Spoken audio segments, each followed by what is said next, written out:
Hello and welcome to the Revision Monkey video on what's going to be in the 2023 exam for separate or triple chemistry paper 1, and this is for pupils studying the AQA specification. So some things to look out for chemistry paper 1. Evaluate questions. As a reminder, you need advantages, disadvantages and your own justified conclusion. Compare questions, need similarities and differences in your answer, and explain questions means why, so include as much scientific detail as possible. And the questions won't remind you to include these things, so these are the things that you need to remember to help structure your answers. So if you need any more details on this, look at the 2023 Biology Paper 1 video where I go over these in more detail. Some other things to look out for, so surface area to volume ratio, that relates to chemistry as well, so could come up. Uncertainty, range divided by 2, could come up as well. Averages, mean, median, mode, so not only how to calculate them, but to describe how you would calculate them. Graphs, lots of graphs and lots of tables, and again, I go into more details in this in the Biology Paper 1 video, and I don't want to repeat myself, so do look back there if you missed that video. In your exam, 20% of the marks will come from calculations. There are a lot of chemistry equations that you need to remember, so I would recommend brain dumping these as soon as you get into the exam. One is moles is equal to mass divided by mR. Then you've got some concentration equations. The first one is concentration is equal to mass divided by volume. And the second one is concentration equals moles divided by volume. And both of those equations can then link back to the moles equals mass over mR equation as well. You've got volume is equal to mass divided by mR times 24, which would be the same as saying volume is equal to moles times 24. And then you've got the equation for atom economy, which is the relative formula mass of your desired products divided by the relative formula mass of the reactants multiplied by 100. And then a couple more things. You've got uncertainty is equal to range divided by 2. That can come up in any of your science papers. And the conversion centimetres cubed to decimeters cubed. To do that, you have to divide by 1,000. So that often comes up in these calculations as a little banana skin they use to try and trip you up. So those ones, a lot's there to remember for separate science, but have those written in post-it notes to remember them and then brain dump them as soon as you get into the exam. The required practicals for separate science are salts, endo and exothermic, and electrolysis, as well as the separate only practical, which is the titration practical, and these will be worth about 15% of your marks in the exam. So let's start off with this one for salts. You might be asked to make a salt, for example, copper chloride. You need to think to yourself, if you're not given the other information, what acid would you need to make a chloride? And that's hydrochloric acid. And what would you need to add to make copper? So it's often something that's an oxide, so copper oxide in this case. If you're asked to make calcium sulfate, you'd need calcium oxide and sulfuric acid. So look carefully about what you're asked to make, and then you'll know what acid to use. So in this case, we've got a solid, this state symbol means solid, mixing and reacting with our acid. So we'd add into a beaker solid and our acid, but it's important to add this solid in excess. That means keep adding it until no more will react. Because you've got excess in there, you will then need to filter it using a conical flask, a funnel, and don't forget the filter paper in here, and that will collect any of the excess solid that you don't need. So in here, you should have your copper chloride solution in the water. So copper chloride solution, copper chloride dissolved in the water. You then need to heat that up over a Bunsen burner with a tripod and gauze in an evaporating dish. But the important thing is you only want some of the water to evaporate. You don't want it to go really dry, otherwise you will not make crystals. So heat it up until some of the water is evaporated, and then you will take it off and leave it to cool slowly, and then you will get your lovely crystals forming. So that's making salt crystals. The next required practical is the endo and exothermic reactions practical. What I want you to think about is if this is the reaction going on here, and you put a thermometer next to it, in an endothermic reaction, it will take in heat from the surroundings. So that will actually mean that the reading on the thermometer will go down. There'll be a temperature decrease in the surroundings because that's what the thermometer is measuring. It's measuring the surroundings. Whereas the exothermic reaction, if your reaction is here and it is giving out heat to the surroundings, your temperature on the thermometer is going to go up because it's measuring the surroundings, and if it's receiving heat from this reaction, it is going to go up.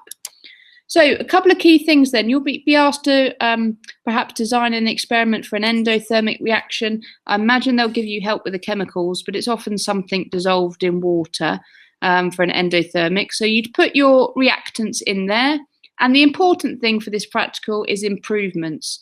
You can improve it if it's using a polystyrene cup like this. It's because you don't want to transfer any heat to or from the surroundings, otherwise that will affect your experiment. So that's one thing, using a polystyrene cup.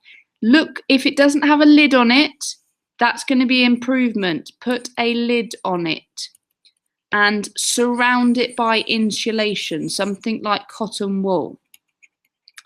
Those two things here are crucial to improving the experiment because we don't want the temperature change to be affected.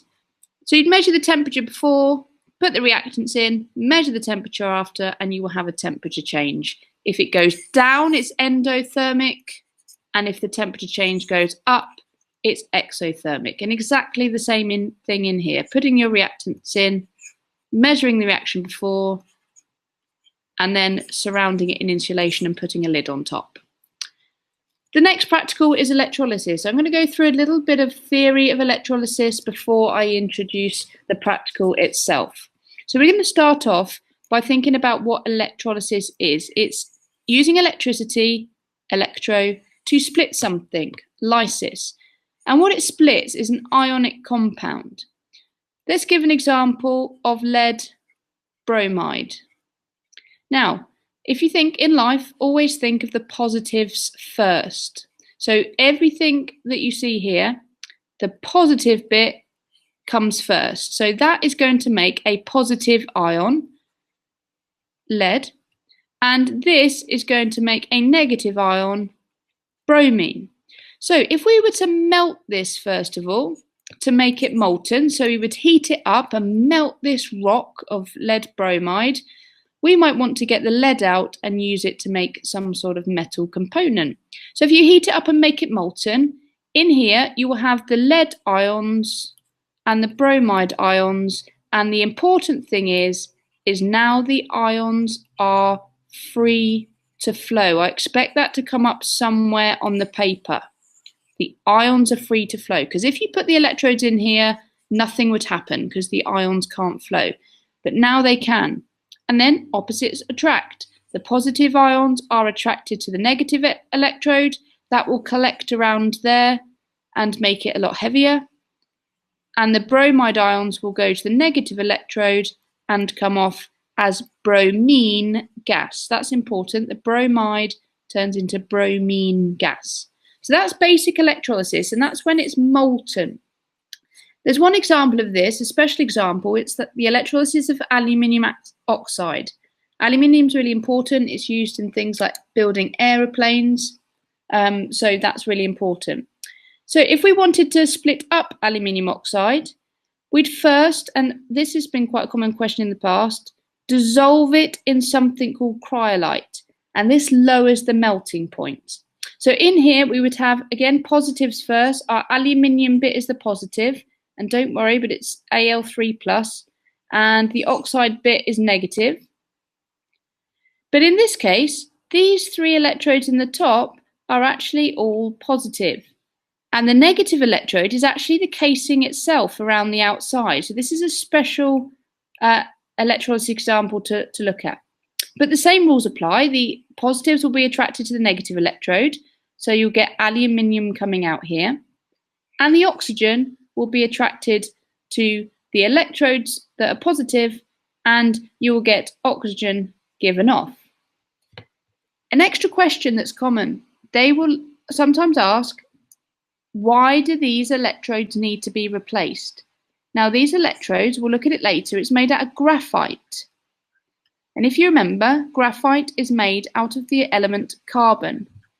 So if oxygen goes to the electrode, sometimes that will react with the carbon, and carbon and oxygen make carbon dioxide. That is also given off, and therefore these electrodes have to be regularly replaced. So this is where electrolysis gets a bit difficult. In the previous example, we were looking at when we just heated them up and melted them to make them molten.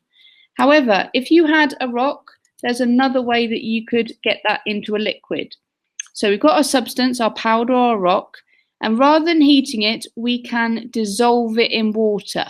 Hence, I've now called this substance a sodium chloride solution. That means it's dissolved in water, and we've got aqueous there. Now, again, the first bit's positive, so sodium is positive, and the chloride ion is negative. But this is where things get a little bit more difficult, and this is your required practical one. Because you've dissolved it in water, the water actually splits up into H+ and OH- ions. So if we move to the chamber over here, in this chamber we have sodium ions, we have chloride ions, hydrogen ions, and hydroxide ions. So it's made difficult now because there's 2 things that are positive and 2 things that are negative. This is where we look to these very difficult rules at the top. Let's look at this rule first of all. This is the rule for the positive electrode. It says if a halide ion is present, and that is something that's from the halogens in group 7. So if we've got something from group 7, that will go to the electrode. If not, the hydroxide ion will go there and oxygen will be produced. So at the positive electrode, we've got 2 negative ions. Here they are, the chloride and the hydroxide. So the rule is, if one of these is from group 7, that will go there. If not, the hydroxide ion will go there and produce oxygen. So we look at these 2, have a look on the periodic table, and actually we'll find that the chlorine is in group 7. So for this one, the chloride ion goes to the electrode and chlorine is produced. At the negative electrode, we have 2 positives. And the rule here for the negative electrode is the least reactive of the positive ions will go to the electrode. Now, that is normally hydrogen, because hydrogen is very low down on the reactivity series, and it says the least reactive one will go to the electrode. The only cases that you need to worry about, really, are copper and silver. If you have something that was copper chloride or silver chloride, then the copper is less reactive than hydrogen, and that will go there instead, and the same for silver. But in this case, the least reactive element, hydrogen, goes to the electrode, and that comes off as hydrogen. And left in solution then, you've got a positive sodium and a negative hydroxide that will react to form sodium hydroxide. The next example is again a solution. Let's look carefully. It's aqueous, that means it's dissolved in water. So let's split again. The first thing is positive, copper. The second thing is negative, sulfate. And then we've got the water ions in there as well, hydrogen and hydroxide. So we use the rules. So for the positive electrode, if there's a group 7, a halide ion present, that will go to the electrode. So let's have a look. We've got SO42- and hydroxide. None of those are in group 7. So we say that the hydroxide ion goes there and produces oxygen. And the negative electrode, we look at the ions, we've got copper and hydrogen. And if you remember, I said before that hydrogen's pretty low down in the reactivity series, but copper and silver are actually less reactive. So the copper will go to the electrode and coat it there, turning into copper. We're going to move on to look at math skills. To surface area volume ratio. That is something that could come up again. It could come up in chemistry or physics again. Looking at graphs, drawing graphs, tables, reading data from tables. Uncertainty is range divided by 2. So that's definitely an equation to remember. Uncertainty is range divided by 2, and they could ask you to calculate averages.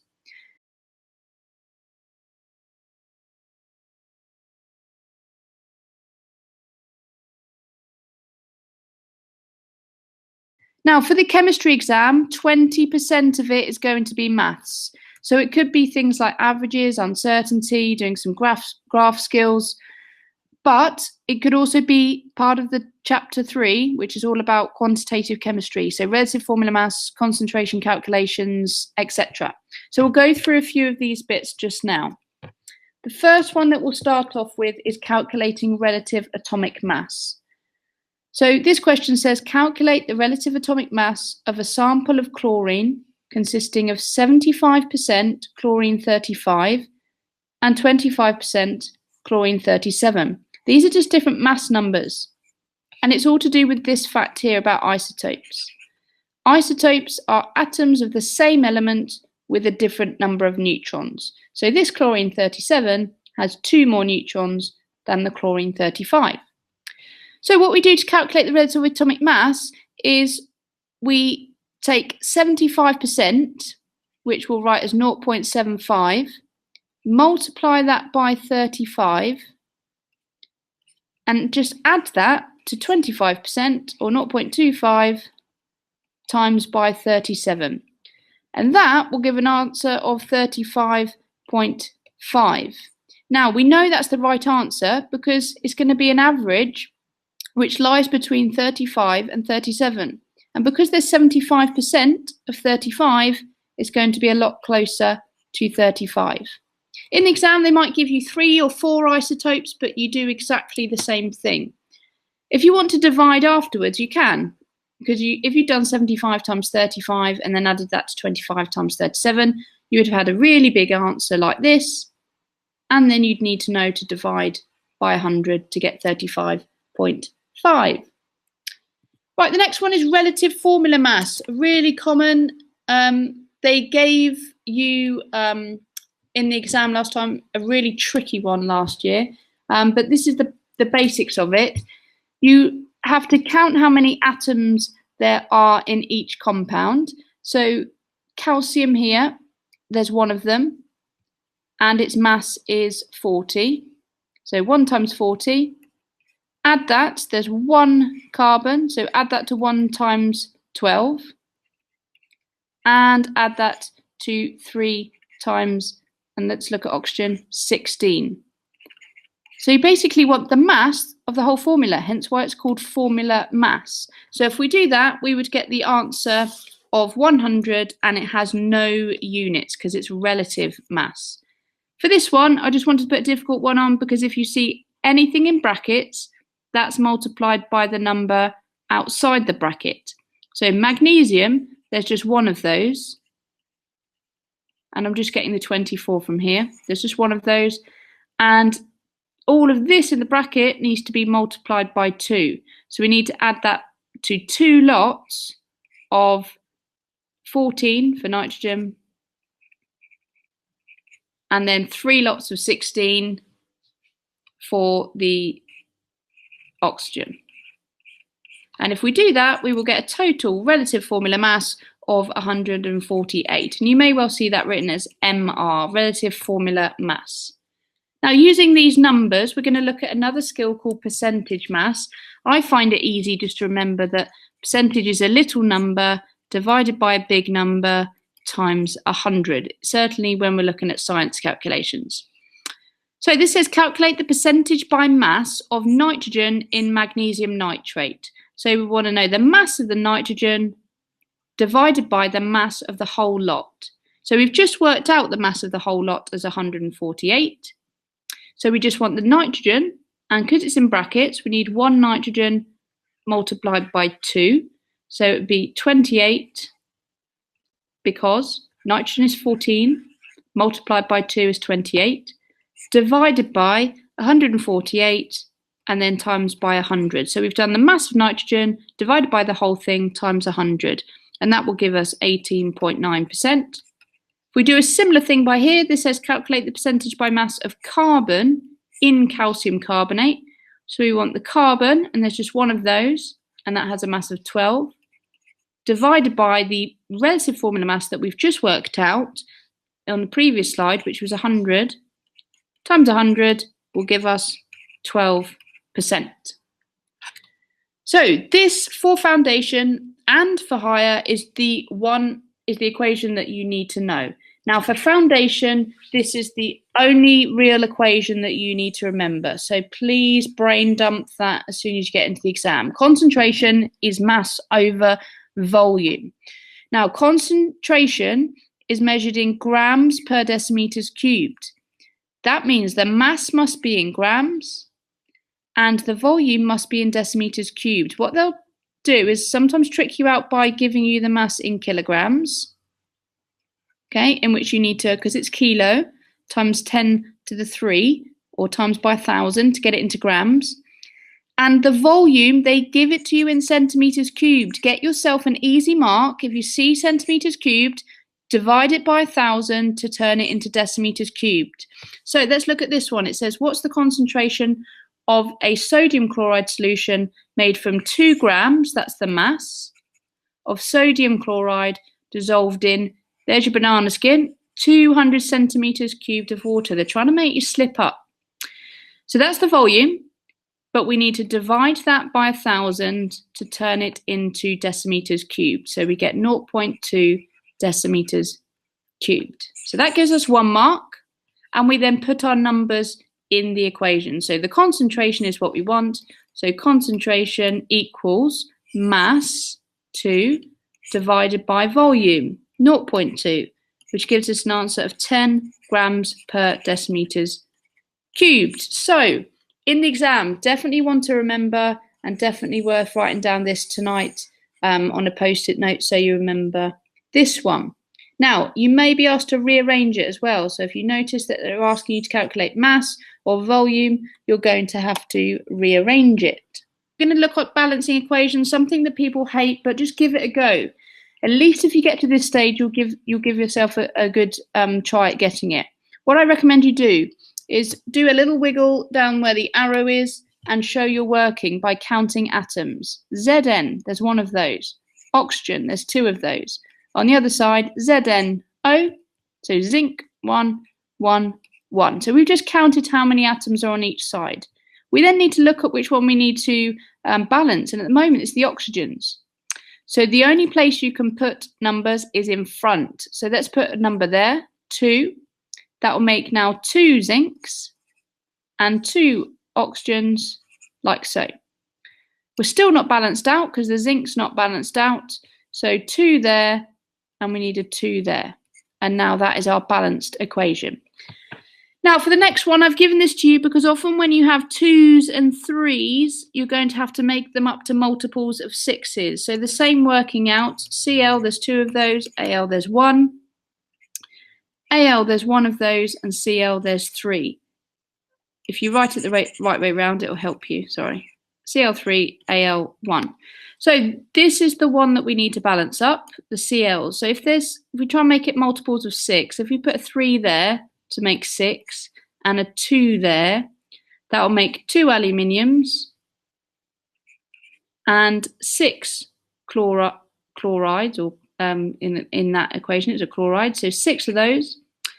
And then we double check and we still need to balance out the aluminiums. So we put a 2 there, and that will give us 2 overall. So do give these a go, even if you find them tricky. Just it's trial and error, and as long as you've got the same number of atoms either side, that's conservation of mass, that no atoms are lost or gained. Okay, so that's why these are important. Conservation of mass. Okay, let's move on to a few of the key topics. Let's remember that we're looking at topics 1 to 5 for tomorrow. Okay, 1 to 5 in your revision guide. So, some basics to start off with. You might be asked to complete a table like this. Protons and electrons both have a relative mass of 1. And for the electron, you can write very small. Protons are positively charged, +1. Electrons are negatively charged, -1. You can't just put plus or minus. You have to show that they're directly opposite. Okay, so it has to be +1, -1. And a neutron has no charge. On your periodic table, it'll give you a key to which number is which. So this is the relative mass, and this is the proton number. In an atom, there is the same number of protons as electrons. So this also tells you the number of electrons. So if you're asked to work them out, PEN, proton says 11, electron says 11, and the neutrons is the mass, take away the protons, so there'll be 12 neutrons. You may be asked to draw it, remembering starting on the inner shell, that can have 2 electrons. The next shell can have up to 8. And because we've used 10 already, we just need 1 more in the case of sodium, so that goes on the outside. I know sodium's in group 1 because it has 1 electron on its outer shell. Okay, let's look at the development of the model of the atom, because we didn't always think it was like what we know today. So that was the plum pudding model that we started off with, an early model. It's got a sphere of positive charge with electrons embedded in it. So electrons were the first thing we knew about. Okay, and we just thought the rest of it was a sphere of positive charge. We didn't necessarily think it was solid, but we knew it was a sphere of positive charge. Then we did the alpha particle scattering experiment. Okay, alpha particles are a helium nucleus, so they are positively charged. So these particles here are positively charged. They got fired at a really thin piece of gold atoms, and this is the main results that they got. Most particles went straight through, like shown, and this showed them that actually most of the atom was empty space. Some particles were deflected. Okay, so I haven't shown them on there, but I'll draw them now. They kind of went close to the gold atoms, but because they're positively charged, they were deflected away. So some were deflected like so. And this showed them that the nucleus was positively charged because it was repelling the positively charged alpha particles. And then finally, very, very few were in this scenario here, which I'm just circling, whereby they were deflected straight back. So that showed them that actually the nucleus was very small and concentrated in the middle. So then they came up with a nuclear model which looks something like that. A positively charged nucleus with the negative charges around the outside, the electrons around the outside. This was further developed by Bohr, who said electrons orbit at specific distances, and that's when he came up with these energy levels. And then Chadwick finally discovered the neutrons. So it was the electrons first, then the protons, and then the neutrons. Moving on to the periodic table. Mendeleev came up with a periodic table that you should be able to recognise as the one that's got several gaps in it. Now, he left gaps for undiscovered elements. He did not force all of the elements into certain places. He knew that there must be things that they'd not discovered yet, and even predicted the properties for these. He predicted things like melting points and boiling points. He ordered them by atomic mass, okay? But he moved some of them if the properties fitted better. So mostly they ordered by atomic mass, but if the properties fitted better, he might have moved them around a little bit. But there were still some differences to today's periodic table, because this is the modern periodic table over here, and we actually order it by atomic number. So that's the bottom number. So it goes 1, 2, 3, 4, 5, 6, and it all goes up in order, okay? If you look at masses, they mostly go up, but in a few situations, like down here, they actually go up and down again. So we do it by atomic number, and we group elements with similar properties together in the same group. talking about a few things with reactivity then with the periodic table, you need to know about group 1 and group 7. Have a think about if you know what they are called. Group 1 are the alkali metals, and group 7 are the halogens. The other group that you'll need to name is the group 0, which are the noble gases, and the transition metals, which are in the middle here. Okay, so those are the ones that you're going to need to name. Let's look at group 1. You might be asked about reactivity. So lithium here, and yes, you might be asked to do dot and cross diagrams in your exam. Lithium has 3 electrons, like so. And don't forget, it's positively charged, positive charge is in the middle, and it's got 3 protons in the middle. The positive charge, again, for a larger atom, if you go down a period, don't go down the group, okay, to the next period, which is the row. So the periods are the rows and the columns are the groups. Each time you go down, you add an electron shell. So that one has 2, and you add an electron shell, and the next one down has 3, and so on. So each time you go down, you add a shell on. So this one would be sodium. So sodium has 2, and then 8, and then 1. Now, this is important for reactivity. These atoms like to lose their 1 electron. Think about it, that it's easier for them to lose 1 to get a full outer shell underneath than it would be to gain them. So they lose 1. Now, the trouble is, electrons are negatively charged and protons are positively charged. So at the moment, there's a force of attraction holding those together. Now, if you get a bigger atom, like so, there's a bigger distance between the positively charged nucleus and the negatively charged electron. This is all the information you need to get down in the exam. Okay, bigger distance between the positively charged nucleus and the negatively charged electron. So the force of attraction is actually weaker on a larger atom. So weaker force of attraction. So what that means in terms of group 1 is if the atom gets bigger, the outer electron is further away and there's a weaker force of attraction, and this means that reactivity increases as you go down the group, and melting and boiling points actually decrease. Okay, so it's the opposite for melting and boiling points. For group 7, you need to know about that as well. So for group 7, think to yourself, they've got 7 electrons in the outer shell and they need to gain an electron. So we've got a positively charged nucleus. If we start at this one, which would be fluorine because it's got 2 shells, 2 electrons in the middle, and then 7 on the outside. It needs to gain 1, perhaps from the sodium, to go there. Now, if it's very close, because it's negative, it's very close to the positively charged nucleus, it will be easier to gain it because they will attract.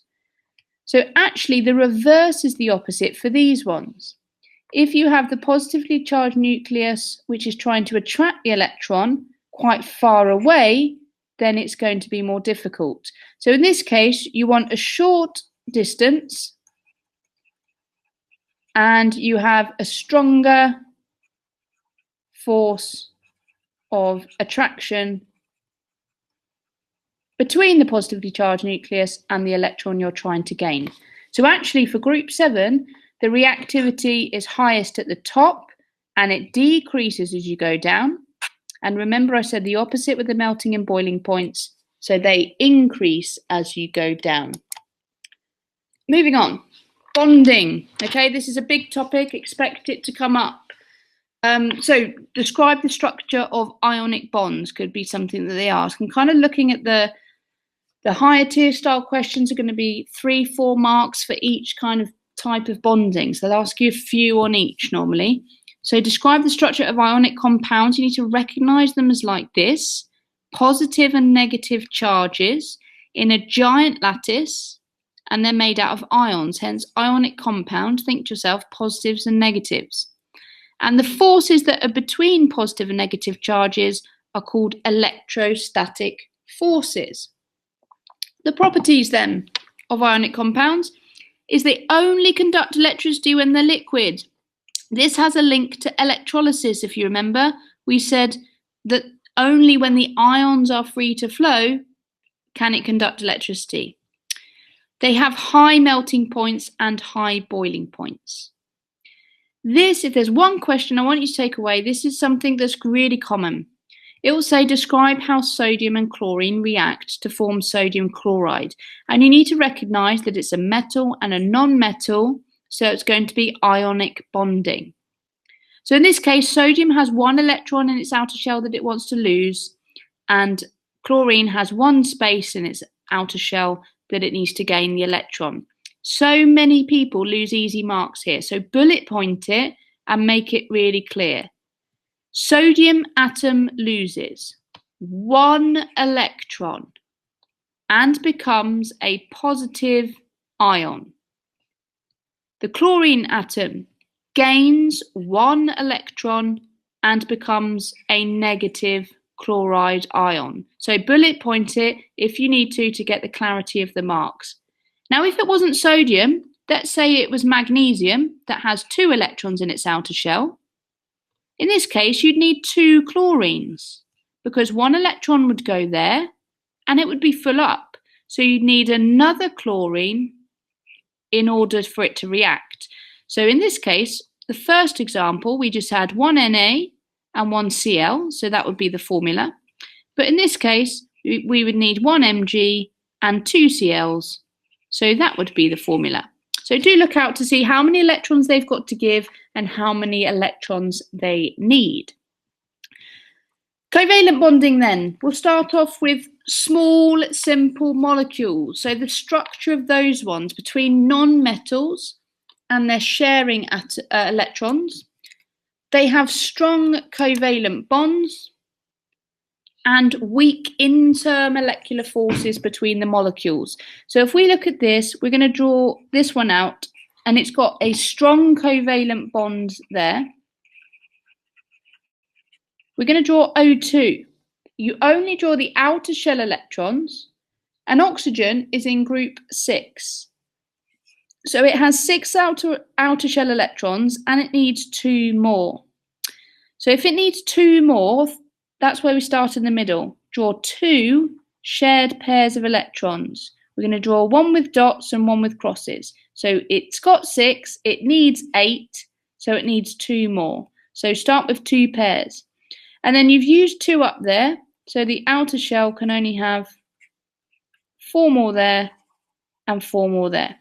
You'll know that you've done it right if you look at each atom and you count 8 in total. 1, 2, 3, 4, 5, 6, 7, 8. And 1, 2, 3, 4, 5, 6, 7, 8. So that's when you know that you've got it correct in total. So this is actually a double bond, O, double bond O, and we show bonds by a single line. Now the intermolecular forces, if that was oxygen and that was another oxygen, these forces in between are called intermolecular forces.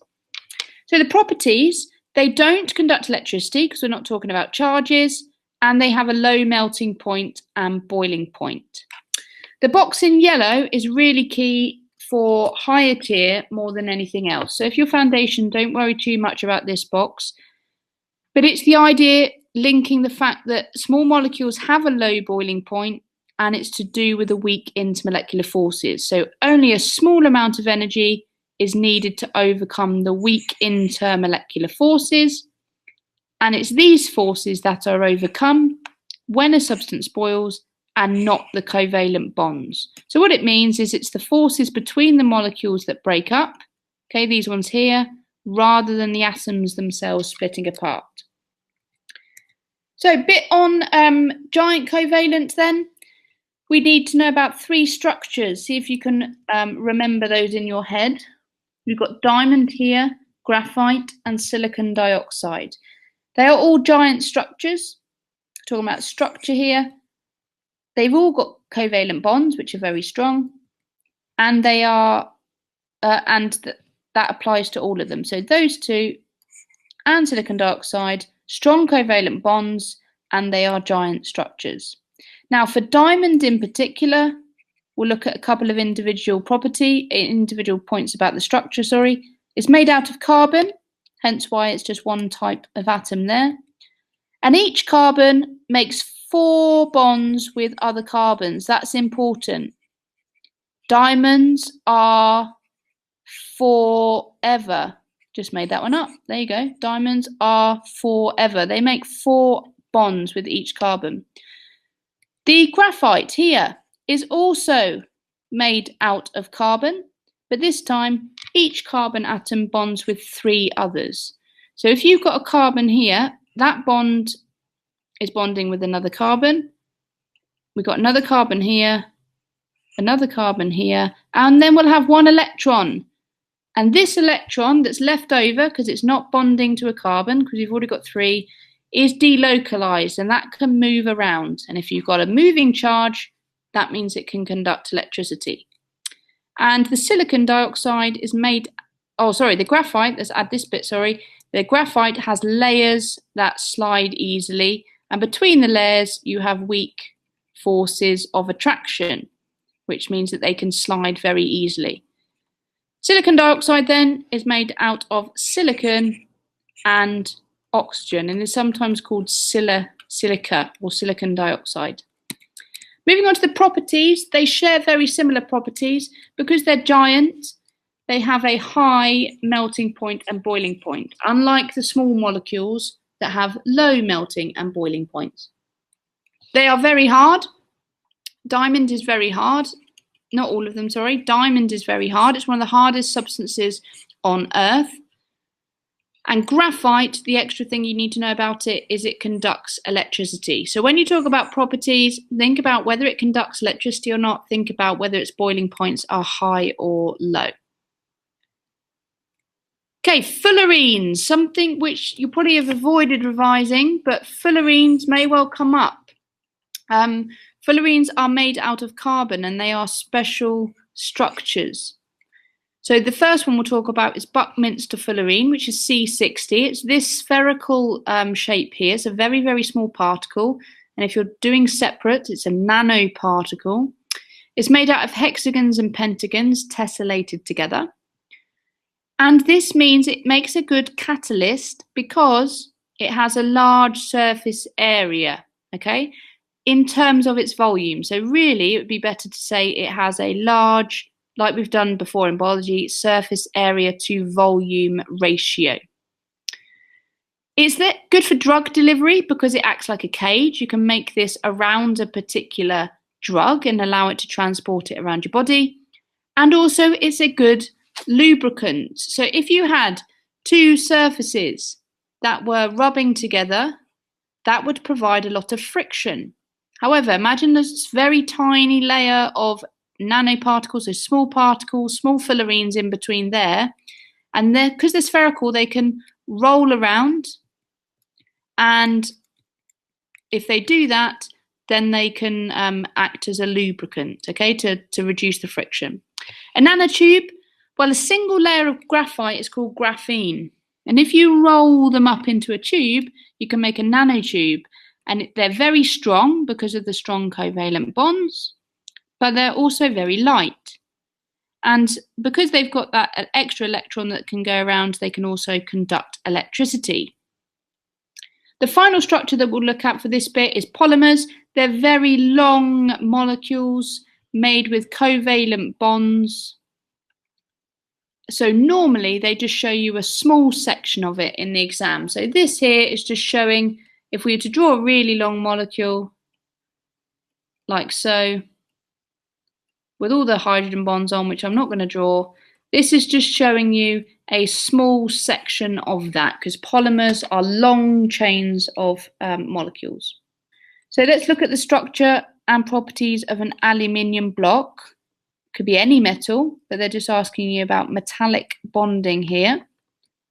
So with metals, we've got a sea of delocalized electrons and regular arrangement of positive metal ions. So there's loads of electrons that are free to move around the whole structure, and you should know that metals are good conductors.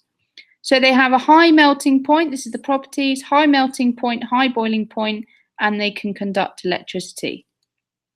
This next question is one to definitely look out for.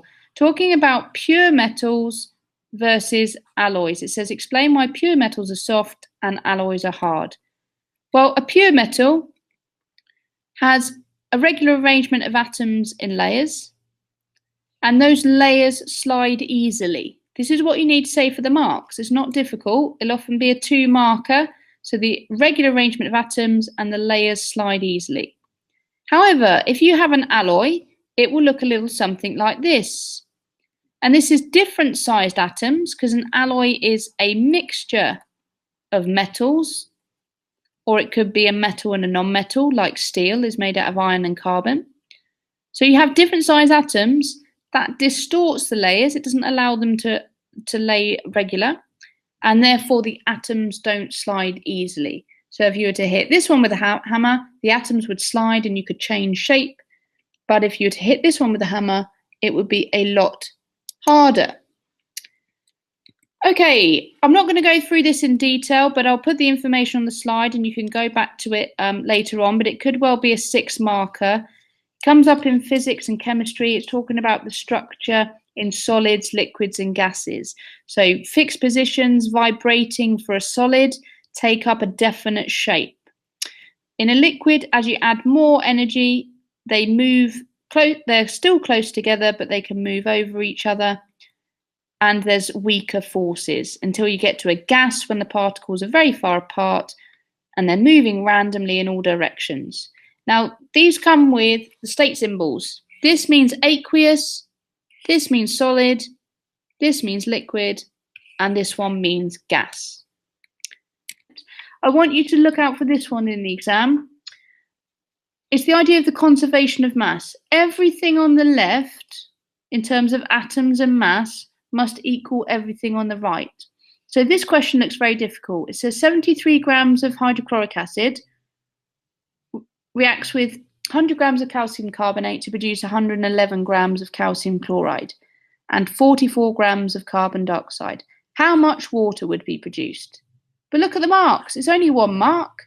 So we take the information from the question down here. So 73 grams of hydrochloric acid reacts with 100 grams of calcium carbonate to produce 111 grams of calcium chloride and 44 grams of calcium oxide. So that leaves out this. That's what we need to work out. And if everything on the left needs to equal everything on the right, reactants equal products, then everything on the right must equal 173 grams because that's what the left equals. So if you do 173, take away these two, you should get your answer. Take away 111, take away 44, will give you 18 grams. So just 1 mark, a simple calculation for foundation that they make look very difficult. In terms of conservation of mass, the mass before must equal the mass after in a reaction. And that'll be true if you've got a closed system. If you have a lid on your beaker, this reading here will stay the same throughout the reaction. However, if you don't have a lid, the reading will go down in this case, but only because there's a gas being produced. If there wasn't a gas being produced, then there wouldn't be a change. But the gas can escape, which will mean mass will be lost out of the container.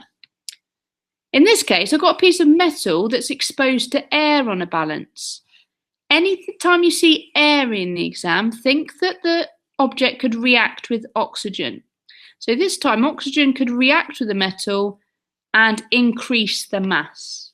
We'll look at these equations and see if you could finish these off yourself as word equations.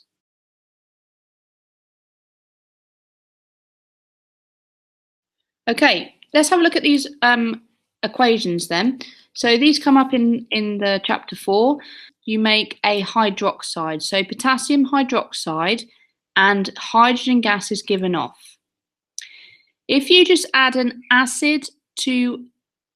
metal to an acid, again, a simple thing, because we're just adding a metal on its own. Whenever you just add a metal on its own, it's hydrogen that's made.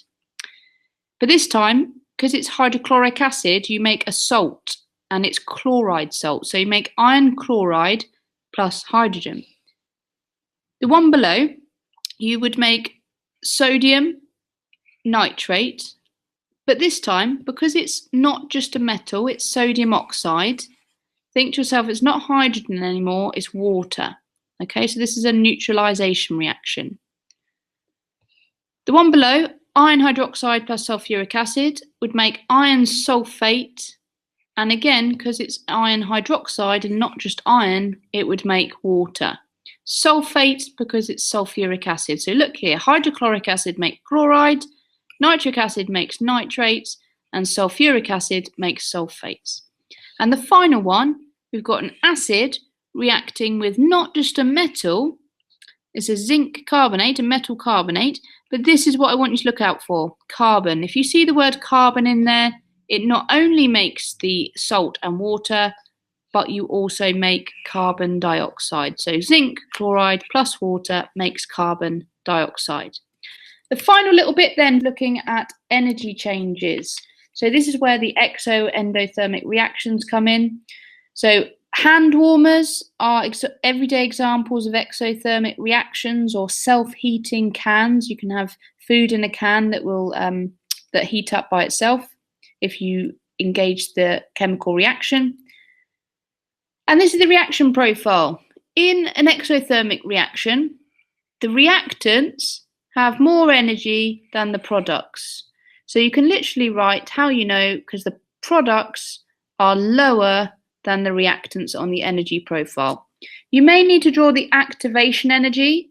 This is the minimum energy needed for a reaction. Activation energy, the minimum energy needed for a reaction to happen. I'll just do a dotted line to make it really accurate. It's always from the reactants to the top of the peak, like so. So that is our activation energy. Our overall energy change is the difference between the reactants and the products. So this here is our overall energy change. You may sometimes see it as change in heat, okay, delta H, change in heat. And the final thing is a catalyst. You may see the effect of a catalyst, which is to lower the activation energy. So a catalyst does two things. Yes, it speeds up a reaction, but it does this by providing an alternative pathway. Excuse my handwriting, with a lower activation energy.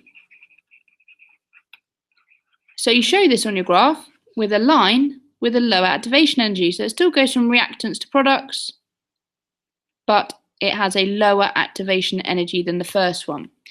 So endothermic then, used in things like sports injury packs, because you want the heat from your knee injury to be taken into the reaction.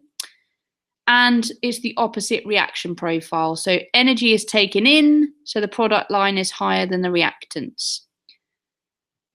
So combustion is an example of a chemical reaction that is exothermic, and thermal decomposition, where you take in heat to break down something, is an example of an endothermic reaction. Brace yourselves then, higher tier students, because you are in for a lot of calculations in this next part. Higher tier, we're going to be looking at these things on the slide. And let's get straight into it. First one, a nice easy one to let us in. They might talk about limitations of a model. If they do, that just means, what does the model not show you? Okay, so why are the models not good? So for example, for this one, you've got solids, liquids and gases. You might write things like, they don't show the bonds properly between the particles, and they're showing all the particles as circles or spheres, but this is not really true in reality. So you get water, for example, that's a water molecule, ignore that.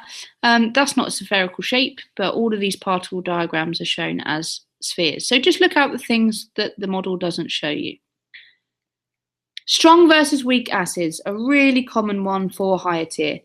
You have two bottles of an acid of the same concentration. So think about that equation. Concentration equals mass over volume.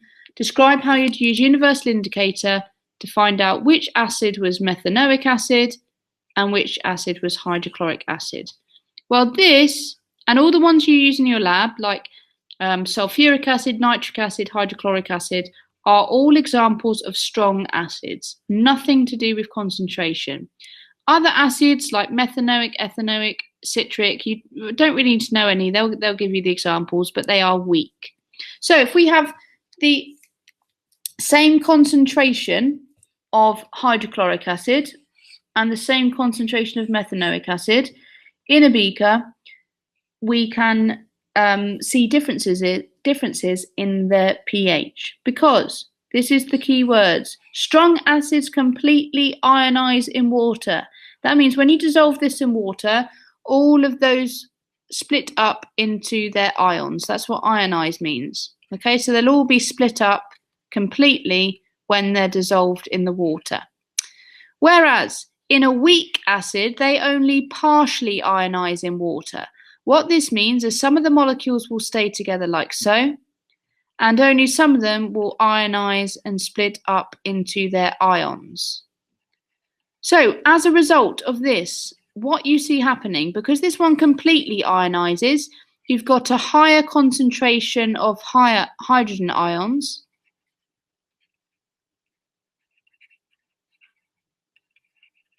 And in this one, you have a lower concentration of hydrogen ions. And as you know, what makes an acid is the fact that it has hydrogen ions. But even though they've got the same concentration, this will have more hydrogen ions freely moving around than this one.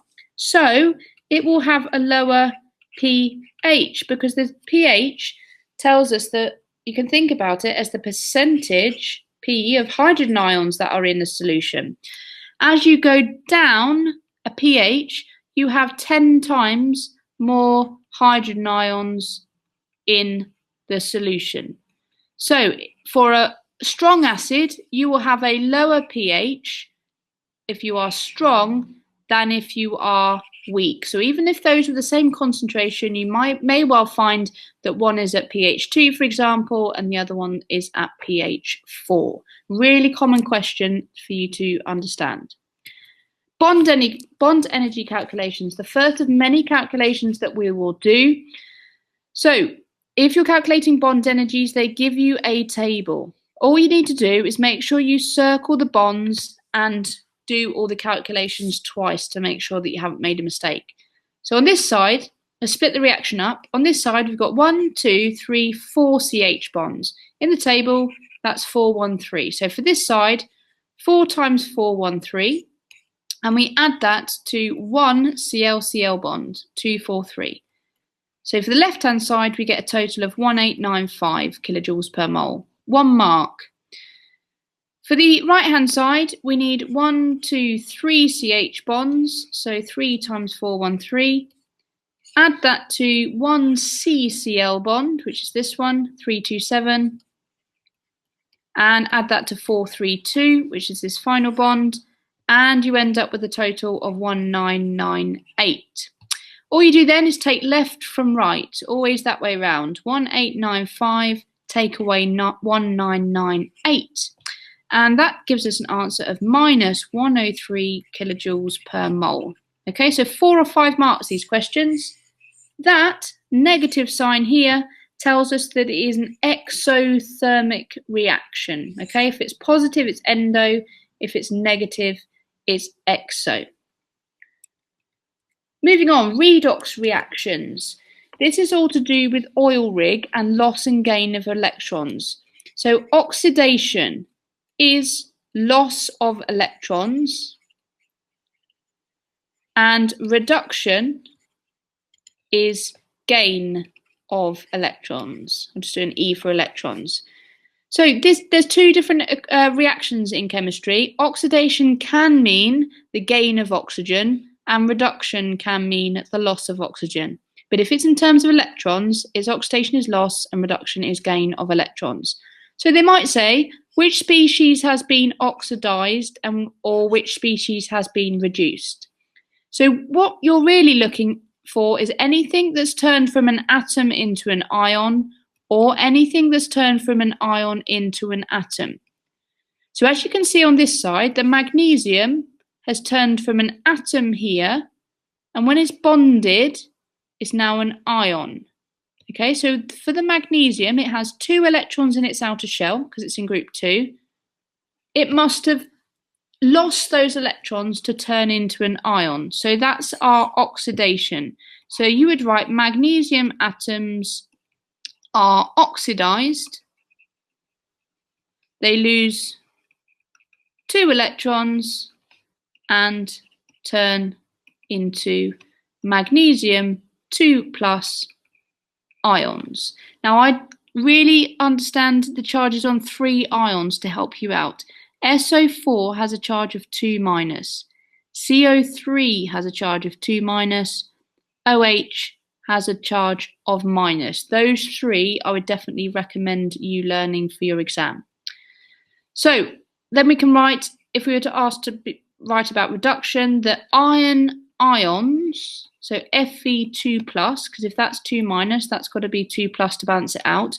Iron ions are reduced.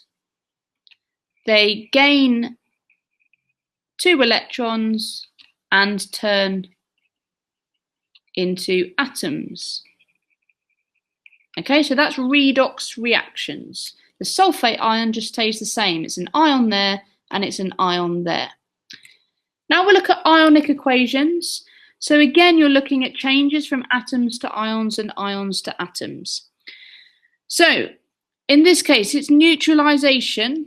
If you look at this side, you've got sodium as an ion there and an ion there, and chloride as an ion there, as an ion there. But these ions, H plus and OH minus, turn into a molecule over here, H2O. So whenever you see a neutralization ionic equation, it will always be H plus OH minus makes water. That will always be the ionic equation when you've got hydroxide and an acid reacting to make a salt plus water. So look out for that one.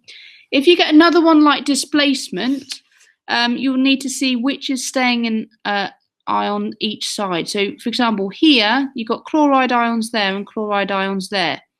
We don't involve these in the equation. These are called spectator ions. They stay the same either side.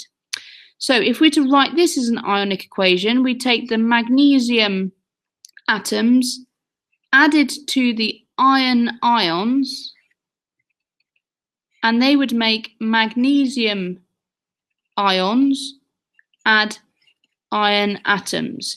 So you're showing what's changing from atoms to ions, and ions to atoms, and you're leaving out the things that are just staying the same both sides, and those are called spectator ions. Half equations then. I didn't talk about this when I talked about electrolysis because this is higher tier only. But when the ions are attracted to electrodes, they're going to either lose or gain electrons because this is attached to a power supply. So you're going to lose or gain electrons. So if you're a lead ion, to turn back into a lead atom, you must gain electrons. So 2 electrons because it's 2 plus. If you're a hydrogen ion, you need to gain electrons. And because you go around as a hydrogen molecule, we need to balance it by saying we'd need 2 ions and therefore 2 electrons. For the negative electrode, let's take bromine as an example. You'd have bromide ions turning into a bromine molecule and giving away electrons. So 2 bromide ions because we've got a bromine. Mostly, if it's going away as a gas, it's probably going to be diatomic. O2, N2, H2, they'll all go round in pairs. And because we've got 2 bromide ions, we need to balance it out with 2 electrons. The final one is the most complicated one, and that's when there isn't a halide ion present and you produce oxygen. Because for that to happen, hydroxide ions go to the electrode and they turn into oxygen, which is given off, and the water stays in solution and electrons are given off. So when the hydroxide ion goes there and produces oxygen, there's a very difficult half equation, which needs to be balanced. So 4 OH minus, 2 H2O, and that will give away 4 electrons. So these 3 equations then, for those of you worried about the calculations, these 3 are going to come up in some form of another, maybe both of them together. But moles equals mass over mR, concentration equals mass over volume, and concentration equals moles over volume. So the units we'll go through as we go through each equation. Let's talk about moles first of all. And moles just means a certain number of something. And it's a very precise number called Avogadro's constant. It means if you have 1 mole of something, you have 6.02 times 10 to the 23 of something. So it could be 1 mole of electrons. That's 6.02 times 10 to the 23 electrons. You could have 1 mole of chickens if you really wanted to, and that would just mean 6.02 times 10 to the 23 chickens. It's just a very specific number. So when we talk about this equation, moles equals mass over mR, mR is relative formula mass. So in this equation, it says how much does 3 moles of oxygen weigh? Okay, so we want to find the mass. So we need to rearrange this equation to get mass equals moles times mR. So mass equals moles, which is 3. And they'll give you a hand either by directing you to the periodic table or giving you the relative atomic masses. So 16 is oxygen, so 16 times 2 is 32 for the relative formula mass. Times that by together and you'll get 96 grams. Mass throughout chemistry is in grams. In physics, it's kilograms. In chemistry, it is grams. Moving on then, same as before, but this time you also have the equation concentration equals moles over volume. So this question says, what's the concentration of sodium chloride solution made from 0.4 moles of sodium chloride dissolved in banana skin, 500 centimeters cubed of water? Banana skin, because it's wanting you to divide by 1,000. This will be your first mark to give you 0.5 decimeters cubed. So then moles over volume would give you 0.4 over 0.5, which is 0.8 moles per decimeters cubed.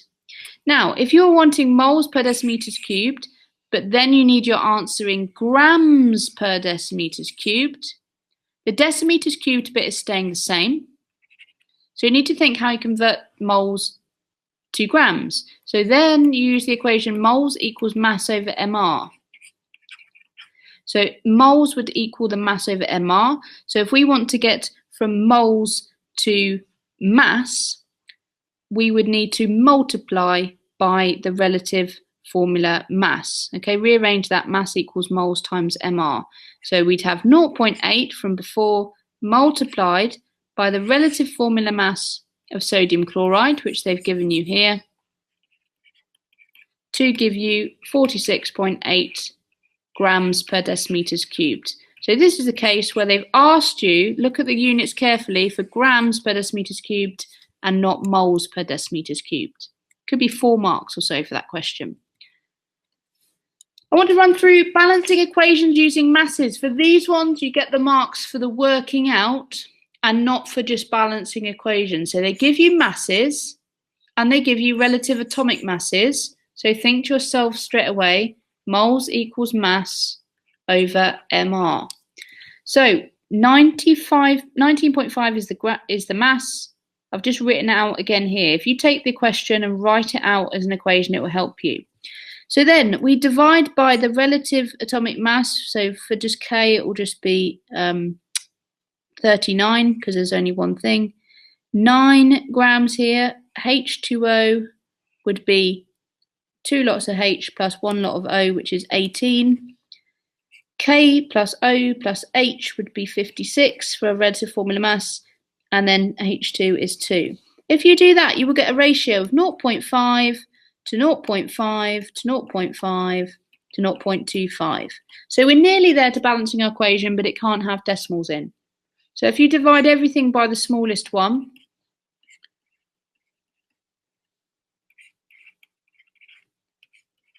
that will give us a ratio of 2 to 2 to 2 to 1. And the final thing, don't miss out this step, is you have to write the balanced equation. So for this one, you get marks for your working out and not for simply writing this final answer at the end. So you'll know if you got it right, if the equation balances properly, but this is where you get your marks using the moles equation, because this equation is showing us the ratio of moles that are reacting 2 to 2 to 2 to 1. So mass calculations. Let's calculate the mass of sodium chloride produced when 2 tons of sodium carbonate reacts with hydrochloric acid. So we want 2 tons.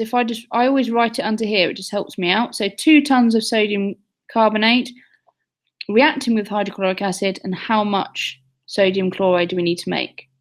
What we need to find out could well be on this side of the equation as well, it doesn't matter. But everything else, just put a cross through, because you don't need to worry about that. So I recommend you doing the moles mass MR in a grid for each thing. So moles mass MR in a grid, moles mass MR. So write down the information that you know. Now, really, you should convert these to grams, but I'm just going to keep it as the tons because it will work out the same in the end. So I'm going to put down here 2 tons for the mass of sodium carbonate that I've got.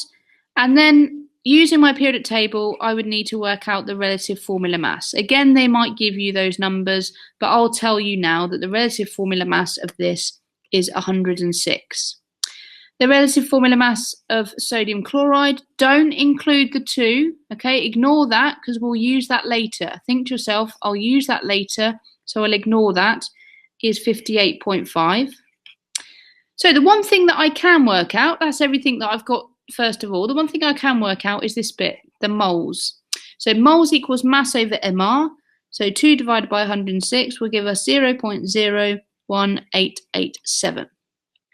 This is where these numbers come important, the ratio of moles. The ratio of moles here is 1 sodium carbonate to 2 sodium chloride. So when we convert the moles over here, we need to double up because we've got a ratio of 1 to 2. So doubling this will give us 0.0377 moles. And then we rearrange our formula, moles equals mass over MR. If we rearrange that to MR times moles equals mass, we know to multiply these two together to get our answer of 2.2 tons. Now you could have done it in grams and then converted it back into tons. That's fine as well.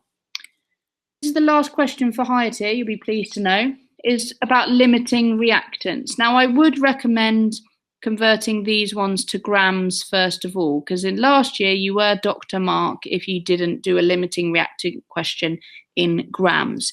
So first of all, I would recommend you converting these. Don't forget kilo is times 10 to the 3, so it's timesing it by 1,000. So you'd have 20,000 and you'd have 50,000. So it's saying when you react these two together, ignoring this side, when you react these two things together, one is a limiting reactant. That will mean that it will all be used up, and the other one you add in excess. Okay, so the limiting reactant is the one that's used up. So they should react in a ratio of 2 moles to 2 moles. So let's have a look what we've got then. Again, moles equals mass over MR equation. So moles equals mass over MR. So to calculate the number of moles that we've actually reacted together, we do our 20,000 divided by 23, ignoring the 2 because we talk about this later. And then the 50,000 divided by the relative formula mass of these two, which is 36.5. So we get an answer of 869.565 moles reacting with 1369.86 moles, and we need to find out which one we've added too much of. Now, because they're the same ratio, you might have worked that out already. But if it's more difficult, if you divide both sides by the smallest one, so in this case divide it by 869.565, you will get a ratio of 1 to 1.5 0.575. So you know that the ratio should be 2 to 2, which we'd simplify to 1 to 1. Okay, so this one here is the limiting reactant. Okay, because we've reacted 1 mole. Now, if we had 1 mole, we should have reacted 1 mole over here, but we didn't. We added 1.575 as our ratio. So this one we've added in excess. When you do your conclusion, write about the moles that actually reacted. So write about this bit. And you would say the limiting reactant is sodium because 869.56 moles were all used up. Whereas the hydrochloric acid was added in excess because only 869.565 was needed because the ratio was 1 to 1. And 1,369.86 was actually added. So conclude in a sentence using the moles that you'd worked out here. Right then, my final bit of advice if you're doing higher tier is if you see maybe 4 if they're harsh, but definitely 5 or 6 mark questions, you may need to combine more than one equation. So brain dump them and work out which equations to use. It's not many. Moles equals mass over MR. Concentration equals mass over volume. And concentration equals moles over volume. Last little bit. Remember, centimeters cubed, divide by 1,000 to get to decimeters cubed. And you might need to use these. For example, let's say you needed to work out concentration by mass over volume. You may well need to work out the mass first by rearranging this and doing moles times MR. Or if you wanted to work out moles over volume, you may well need to do the mass divided by relative formula mass first and then put it into this equation. If you can brace yourself separate, there are a few more things to go through. I will do my best to go through these rapidly in about 15 minutes or so. So separate scientists, a few separate only topics. So concentrate on these because if you're doing separate science, they've got 30 more minutes of questions to write for you. So expect these to come up. So when we're talking about equations, we've brain dumped the first 3 and then we're going to brain dump a couple more. Volume equals mass over MR times 24 for a gas at standard room temperature and pressure. And you may know this by doing the calculation rather than have to memorizing it, but atom economy is the relative formula mass of the products you want divided by the relative formula mass of the reactants times 100. So in this case then, that could be turned to moles. Okay, so it's the same thing, it's just linking that equation with this one down here. So percentage yield, start off nice and easy then. Percentage yield is just a percentage. Okay, whenever you do a chemical reaction, you're not going to get 100% yield. So let's say you reacted 2 tons of sodium carbonate and you should have produced 2.2 tons of sodium chloride, theoretically, but you only produced 2.15 tons. Your percentage yield would be 2.15 divided by 2.2 times 100. Okay, so that would give you your answer of 97.7%. Okay, so that's the percentage yield. Now the reasons why, could be a 3 marker, the reasons why you don't ever get 100% yield. Some product is lost on separation. The reaction is reversible, so some products turn back into the reactants, or the reactants might react differently from expected. So maybe there's some air in there and it reacted with oxygen instead of what it was supposed to, or something like that. Atom economy then. This is the only time where you do take into account the numbers in front when you're working out relative formula mass. It's the only time. So a scientist wants to produce hydrogen. That's their desired product. Calculate the atom economy. So you need to do the MR of hydrogen over the MR of the reactants. It's like basically a percentage of what you put in the reaction do you actually want. So you do your hydrogen, so that would be 2, because 2 times 1 is 2, divided by 2 times 23, which is 46, added to 2 plus 16, which is 18, times 2 is 36. Now, you will be given these numbers, okay? You'll be given the relative formula masses, or they're on your periodic table. You don't have to learn them. And then that would simplify to 8 over 82 times 100, which would give us a very low atom economy of 2.54%. That would be very bad because we're putting a lot of reactants in. This is the product we want. So you might have to think about selling this off to another company or using a different reaction to actually produce our hydrogen. Gas calculations then. Again, look for the banana skins, turning this into grams. So times 10 to the 3. Let's do that first of all. 25,000 grams. So this is using this equation. It says what is the volume? So that's what we need to work out. Of 25 kilograms of carbon dioxide at room temperature and pressure. If we are rearranging this equation, we could be using the mass over MR or moles. Now this time they've only given us a mass, so we will need to do the MR of carbon dioxide, which is 44, 12 plus 2 lots of 16.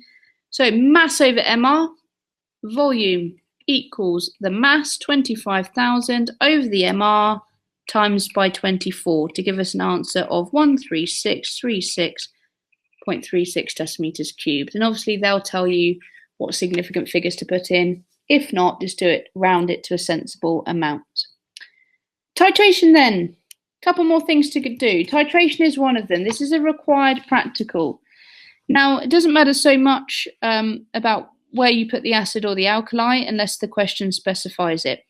So basically what you're doing is doing a neutralization reaction. You're reacting an acid and an alkali together to make a salt plus water. So let's say in here you put the sodium hydroxide. Often they put the acid in here, but we'll just think about sodium hydroxide for now.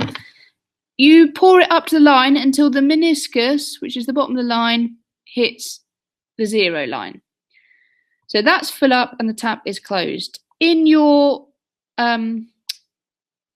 conical flask at the bottom, you need a fixed volume. Now, a common question is the difference between a burette and a pipette. Now, the pipette measures a fixed volume, so you'll draw up the acid into the pipette to get a certain volume, whereas the burette measures a variable volume. So in there you need some kind of indicator. So phenolphthalein, for example, any indicator that gives a good endpoint. Universal indicator is not good because it goes through several different colours before you get to something that's neutral. So it's difficult to tell when the reaction has stopped. But something like phenolphthalein has a defined endpoint. Okay, it will turn immediately, for example, from pink to colourless, or the other way around, depending on which way you've put the acid and the alkali. So once you've done this setup, you can have done it in more detail in the required practicals if you want to look through the method. But you've put your acid in here, for example, your alkali in here with your universal indicator, with your phenolphthalein, and you're going to slowly turn the tap. And you're going to do a rough titration first of all. You're going to allow it to go quite quickly out and see where there's an approximate endpoint. And then you'll do a proper titration where you'll let a little bit of the acid out quite quickly until it gets near the end point. And then you will literally do it drop by drop and swirl it.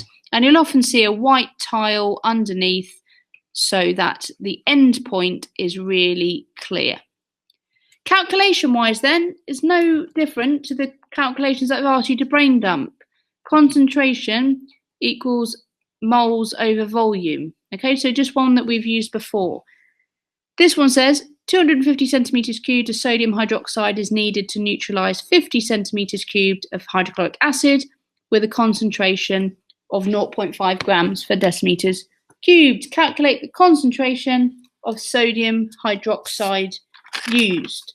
So what I'd recommend you do is do a table again. Again, we're looking at the acid and the alkali, so we don't need to worry about those two. So concentration, moles, volume for the alkali, NaOH, and concentration, moles, volume for the acid, HCl. So let's write down the information that we've got and look out for the banana skins. 250 centimetres cubed of sodium hydroxide. We need to divide that by 1,000. So our volume is 0.250 decimetres cubed. That's needed to neutralise 50 centimetres cubed. Again, let's convert that. 0.05 decimetres cubed of hydrochloric acid with a concentration of 0.5 grams per decimetres cubed. Now we need to calculate the concentration, so I always put a question mark over the one I need to calculate of sodium hydroxide. So using the equation, concentration equals moles over volume. If we rearrange that, we can calculate the moles. Moles equals concentration times volume, and put that one in. So multiply those two together and we get 0.025. That's where the ratio of moles to becomes important. In this case, it just happens to be 1 to 1. So we put the same number of moles on this side, 0.025, and then use this equation, concentration equals moles divided by volume, to get us our concentration, which is 0.1 grams per decimeters cubed. Now, if this relationship wasn't 1 to 1, let's say it was 2 to 1, because you had a 2 here, you would need to double up your moles. Or if it was 2 to 1 the other way, you would need to halve your moles. Okay, so that's a concentration calculation. Again, the tables will help you separate your working and make you make fewer mistakes. Nanoscience then. Now, you could be asked some calculations in relation to surface area to volume ratio. So make sure you can calculate a surface area of a cube and a volume of a cube.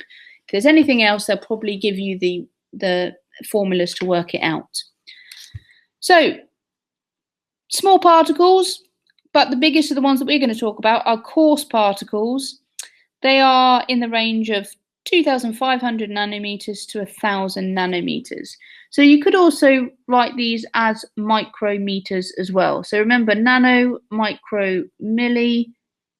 As you go down, you divide by 1,000. Okay, so as you go down, you can convert these into micro, so it'd be 2.5 micrometers. So those are the size of coarse particles, and we call those PM10. Fine particles are slightly smaller, 100 nanometers to 2,500 nanometers, and we call those PM2.5. Nanoparticles, however, key fact, are in the range of 1 to 100 nanometers. Now, it could be that they've tricked you and converted them to micrometers or millimeters, and you would need to times by 1,000 to convert it back and see which ones are actually the nanoparticles. They have a large surface area to volume ratio, which is why I'm highlighting this. I went through it in the biology yesterday, so I'm not going to repeat the working out, but this could relate to this topic. That makes them a good catalyst, okay? So they provide a big surface for chemical reactions to happen. There's several uses. Now, they will probably give you a use in the exam, like sun cream or a random use that you've never heard about. Don't worry about that. Just be resilient and just remember the key points with these. The large surface area volume to ratio makes them good at whatever job that they are doing. Just bear in mind as well, silver nanoparticles might come up. Silver has antibacterial properties. So they were talking about putting silver nanoparticles in fibers, for example, making socks with silver nanoparticles in so that they don't get smelly. Long-term health, however, are unknown. People are worried about nanoparticles dissolving in the skin, for example, when you're using sun creams, or perhaps getting into the air or water sources, and we don't really know of any of the effects because this is quite a new science, okay? Last couple of bits then. Alkalis versus transition metals. Alkali is group 1. These are the transition metals. So these are quite soft metals, are highly reactive, okay? Whereas these ones are our everyday metals that have quite a lot of everyday uses. So transition metals, these are the ones that they might talk about in the exam, okay? Chromium, manganese, iron, cobalt, nickel, copper. So if they ask you a random question, let's imagine then they say, hey, take potassium and tell me how that is different to iron, for example, they are testing your understanding of the differences between alkali and transition metals. Okay, so don't think you have to know random things about these, but they're just testing your understanding of alkali and transition metals. Transition metals, then, they have different charges on their ions. So alkali metals always have a plus charge when they give away one electron, but these might be plus or 2 plus or 3 plus. That's why they sit between groups 2 and 3, because they can have different charges. They make coloured compounds and they make good catalysts. And I'd write one down as an example, iron in the Haber process. And they're good conductors of heat and electricity. And compared to the alkali metals, they are very strong. You can cut the alkali metals with a knife. They're quite soft, but these transition metals are strong. Last two bits then. Okay, we're nearly at the end. Cells. There's electrochemical cells, okay, and fuel cells. So that should really just say electrochemical cell.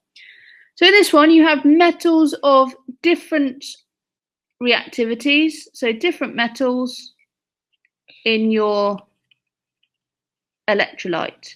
And the metals will react with the electrolyte differently.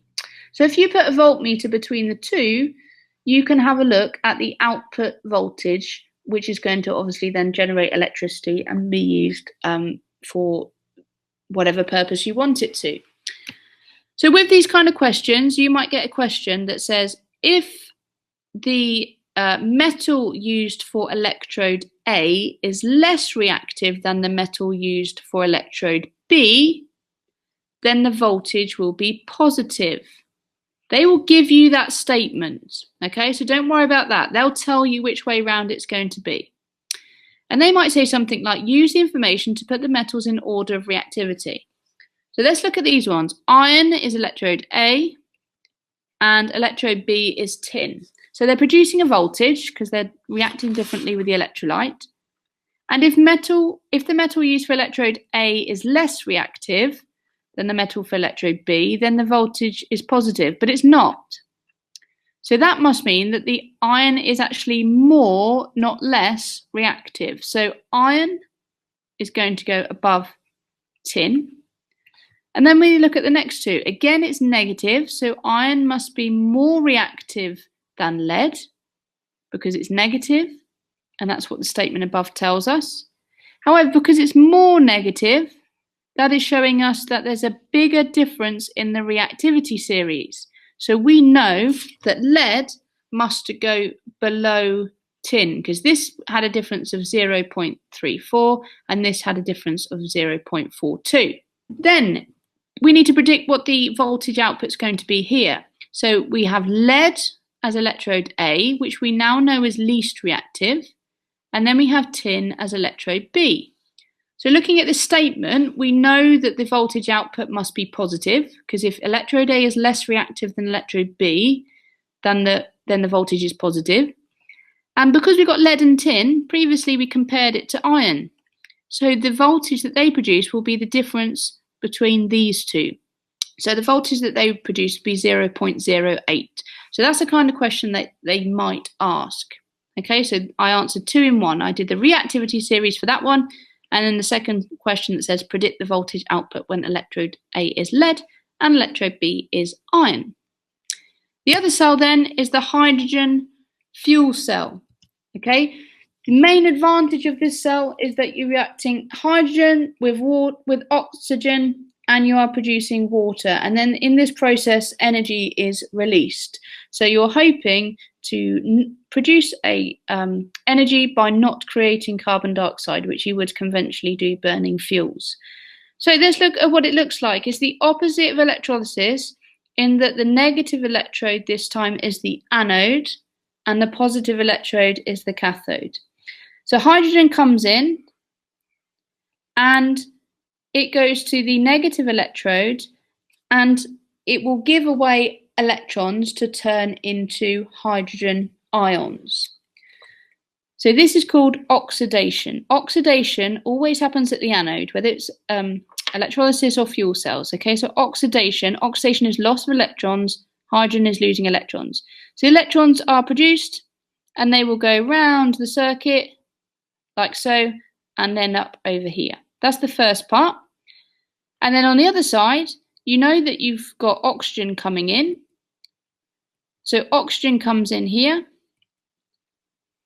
and it reacts with the hydrogen and the electrons to produce water, which is given out of our vessel at the bottom here. Okay, so the main thing is hydrogen and oxygen coming in to produce water. The hydrogen gives away electrons, that's oxidation, and over here we've got a gain of electrons, which we call reduction, when the oxygen reacts with the hydrogen and the electrons to produce water. So these are the two half equations for the fuel cells. You've got the hydrogen turning into hydrogen ions and losing electrons, and you've got the oxygen and the hydrogen ions gaining those electrons to turn into water.